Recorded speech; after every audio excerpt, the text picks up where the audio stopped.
Assalamualaikum warahmatullahi wabarakatuh. Apa kabar saudaraku dimanapun kalian berada? Semoga selalu sehat dan selalu dalam perlindungan Allah Subhanahu wa Ta'ala. Amin.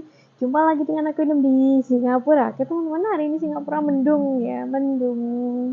Biasa aku lagi di bawah blok ya, tumben ya. Aku di bawah blok. Jadi bawah blok tuh kayak gini ya teman-teman ya. Tuh, aku lagi di bawah blok. Nah kayak gini tuh di bawah blok. Kondominium tuh kayak gini tuh. Ada tempat exercise, ada itu tempat apa ya namanya buat tenis. Ini ada, nah di sini ada tempat duduk-duduk kayak gini. Jadi aku di sini ya teman-teman ya. So di video kali ini di Singapura akan share kepada teman-teman, kita akan bahas tentang calling visa itu legal atau ilegal. Kayak gitu ya. Jadi kita akan bahas tuntas di sini. Semoga bermanfaat buat teman-teman semuanya ya. Jadi nanti kalian akan tahu tuh keuntungan dan kerugian calling visa kayak gitu. Jadi yang namanya kita bekerja ke luar negeri itu pasti harus ada dokumen-dokumen yang dipersiapkan, terutama paspor ya. Kayak gitu, terutama paspor. Itu paling penting, yang utama paspor kita harus masih dalam keadaan berlaku kayak gitu. Nah, jadi untuk kita hari ini membahas tentang TKI itu calling visa, maksudnya calling visa itu legal atau ilegal, itu kita bahas tuntas banget di sini. Jadi calling visa itu, yang disebut calling visa itu, kita langsung apa namanya? Kita langsung berhubungan langsung dengan agensi ataupun majikan di negara penempatan ya. Kalau Singapura, Singapura aja ya. Kita akan bahas di Singapura saja ya. Jadi misalnya calling visa ini berarti agensi Singapura langsung kontak dengan kita kayak gitu. Langsung kontak langsung. Jadi kita tidak melalui PT resmi di Indonesia. Ya, kita tidak melalui PT resmi di Indonesia. Terus, nah, yang namanya kerja di Singapura, meskipun kita calling visa ataupun direct hire, kalau kita sudah berada di Singapura, itu kita resmi ya teman-teman ya. Di negara penempatan itu resmi. Yang jadi masalah adalah kita itu tidak melalui prosedur yang dilakukan oleh pemerintah Indonesia. Jadi maksudnya kayak gini, pemerintah Indonesia menganjurkan kalau mau ke luar negeri itu harus melalui PT atau PJTKI resmi agar terdaftar di BNP 2 TKI. Di Depnaker kayak gitu ya, istilahnya di Depnaker gitu aja lebih enaknya. Nah, kalau kita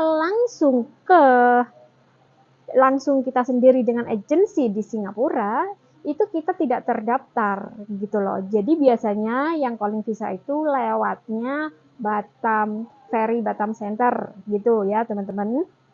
Nah, kalau urusan legal dan ilegal di negara penempatan, maksudnya di negara Singapura, kalian semuanya resmi ya, legal semuanya, tidak ada yang ilegal. Itu tidak ada ya, teman-teman. Sekali lagi, tidak ada yang ilegal di negara Singapura. Semuanya resmi, punya work permit atau punya KTP lah ya istilahnya. Punya permit, punya izin kerja di Singapura.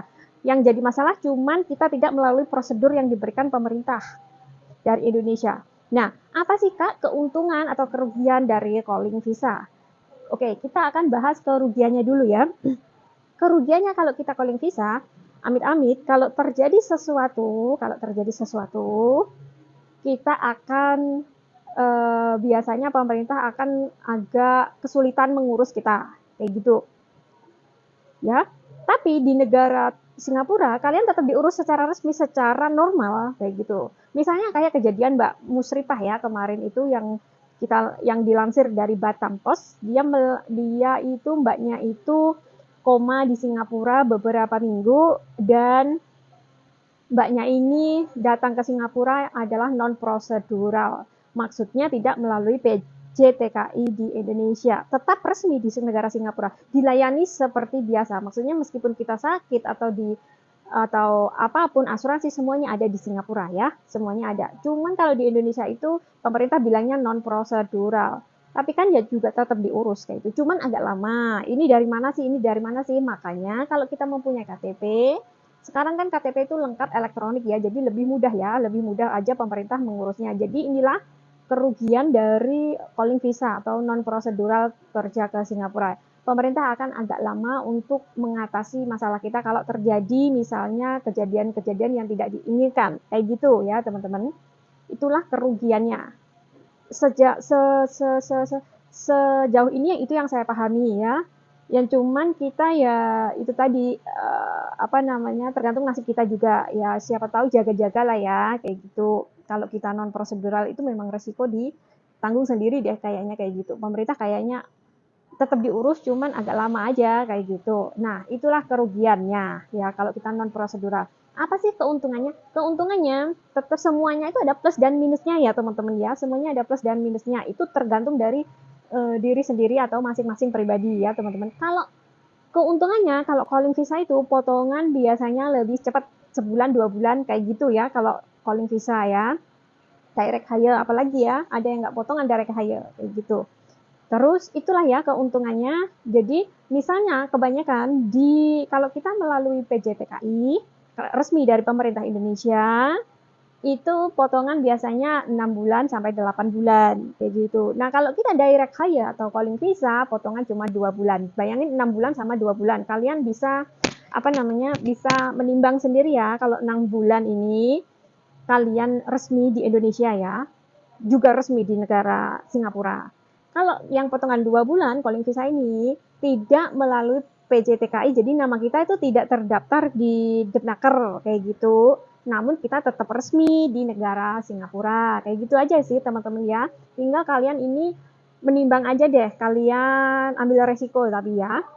Mau yang terdaftar di Depnaker tapi mengurusnya kalau amit-amit kalau ada apa-apa kalian akan lebih mudah lah diurus oleh pemerintah cepat sat kayak gitu ya.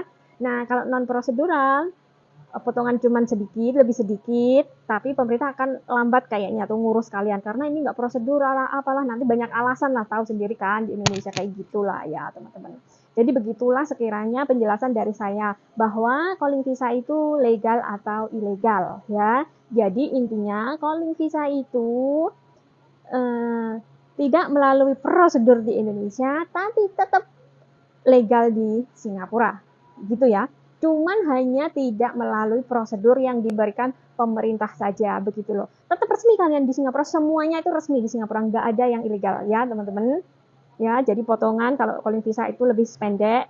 Kalau yang prosedural, kalian akan mendapatkan potongan yang lebih panjang, tapi kalau ada apa-apa nanti pemerintah bisa cepat ngurusnya, sat kayak gitu aja sih ya teman-teman. Jadi kalian bisa menimbang ya, mau memilih yang calling visa atau yang apa namanya prosedur lewat jalur Indonesia kayak gitu.